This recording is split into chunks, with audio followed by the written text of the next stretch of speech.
Well, my name is Haley Sargent, and I'm the youngest of 4 children. And I just graduated from Rebel Christian, and after 15 years there, and my mom taught all 15 of those years that I was there. And my dad is the preacher at the congregation I attend, and my family's always been very involved in my life. Like, for example, I played basketball in high school, and my dad, my grandpa, my sister, and my brother-in-law were my coaches. Oh, and I plan to attend Faulkner University and follow in the footsteps of my parents and my siblings. Well, growing up as a preacher's kid, everyone knows you, and that can be comforting and familiar at times, but it can also be stressful because everyone's watching you, it seems like, or watching you from a magnifying glass, it seems like. We're always the last ones to leave church. I've been to many weddings and funerals, unfortunately. I attended all events growing up, whether any of my age group was there or not. I've learned to be prepared to always be embarrassed from the pulpit at any time. Being a preacher's kid has made me not get invited to many other things, which I'm not really mad about. It has made me get denied friend requests on social medias and maybe even had me blocked on a few accounts. People are really careful what they say and how they act around me. They think that I'm not acquainted with or have anything to know about sin. Anything to do with Jesus is usually associated with me. Okay, for example, we were riding in the bus one day with my class, and we passed by a Holy Name of Jesus Elementary School or something like that, and someone said, "Haley, someone told me that's where you are going to college," or something like that. Like I said, being a preacher's kid, everyone knows you, and a lot of times you will feel like you're living in a glass house, and somehow everything that you do gets back to everyone, and even the tiniest mistakes seem to be magnified. So I'm always scared to make mistakes. Everything I do is traced back to my family, and specifically my parents, because they raised me, and I would never want a bad opinion of them because of something that I did. So I'm very aware and careful of what I say and do.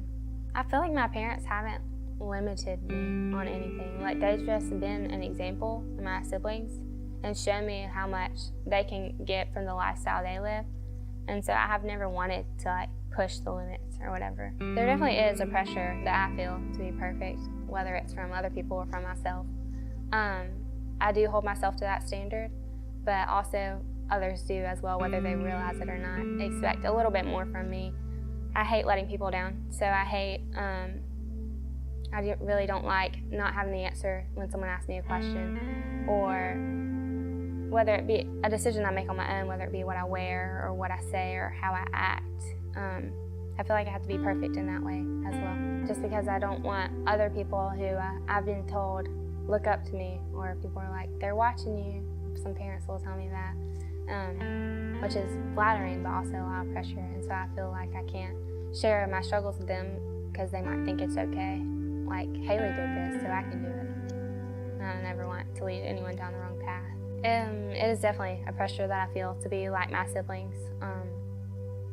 A lot of people will say, "Oh, you're one of the Sargents," or a lot of people know me already at Faulkner, or know my name at least, and expect me to be something like my sisters or my brother. And a lot of people will say, "Is she as sweet as them, or is she as quiet as them?" Which I'm probably not as quiet as them, but in that sense, being like, when people expect me to be like them, it's more opportunities to let people down. So that really stresses me out too. Well, my advice would be to not view your life as limited, and it won't be limited. Also, to be honest with yourself and with others about how imperfect you really are, and then the perfection of Christ will be seen through that honesty. There's a lot of strength that can be seen in admitting your weaknesses, and I think that while it might be you don't want to lead anyone down the wrong path, you might be leading them down the right path just by admitting your wrongs and showing that you really want to change them. The fear of being perfect has kept me from doing a lot of things that I would like to do eventually and in the past. I I've dismissed opportunities to speak to other people in devotionals and to stand up and read in front of Girls' Chapel or do things like that, because I think that they're going to be expecting some powerful message out of me that I don't know if I can deliver, because I want it to be perfect. My story isn't anything out of the ordinary, really. I mean, I've been brought up in the church my whole life, but one thing that's really popular right now is having your freedoms and individuality and stuff like that. And I think a lot of people look at me and see all my limitations, and when I put myself in other people's shoes, I can see them as well. But I think what they don't know is the freedom that I have in Christ, and it's the only freedom that will give you true joy, and that's what I feel that I have in this life.